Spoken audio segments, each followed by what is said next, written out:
নির্ভীক সাংবাদিকতা নিশ্চিতের আহ্বান জানালেন বাংলাদেশে নিযুক্ত ইউরোপীয় ইউনিয়নের রাষ্ট্রদূত মাইকেল মিলার। যমুনা টেলিভিশন পরিদর্শন শেষে রাষ্ট্রদূত জানান, সুষ্ঠু নির্বাচনের পথ তৈরিতে সহযোগিতা করতে প্রস্তুত ২৭ দেশের জোট ইউরোপীয় ইউনিয়ন।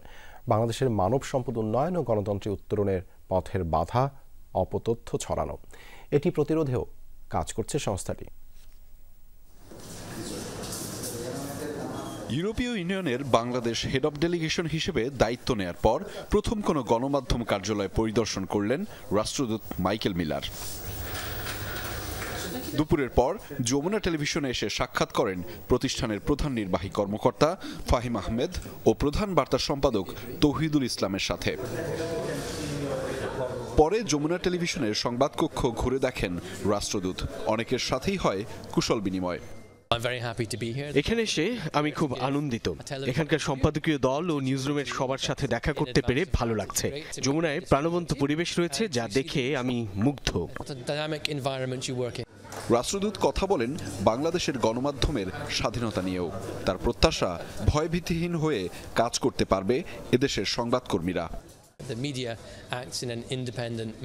গণমাধ্যম সংস্কার কমিশনের সুপারিশগুলোর দিকে নজর রাখছি আমি, যেখানে লক্ষ্যভিত্তিক সংস্কার কার্যক্রম গড়ে তোলার চেষ্টা চলছে।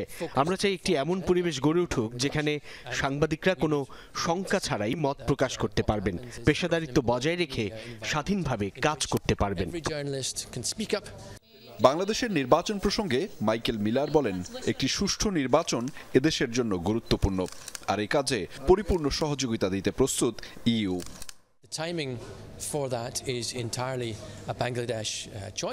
রাজনৈতিক পরিবর্তন মৌলিক অধিকারকে ভিত্তি করে হওয়া উচিত, যা গণতান্ত্রিক নির্বাচনের দিকে এগিয়ে নিয়ে যাবে।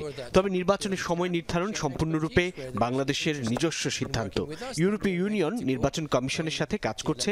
আমরা দেখছি কিভাবে দেশীয় পর্যবেক্ষকদের প্রশিক্ষণ দেওয়া যায়, কিভাবে নাগরিকদের নির্বাচন কমিশনের কাজ সম্পর্কে সচেতন করা এবং ভুল তথ্য প্রতিরোধ করা যায়।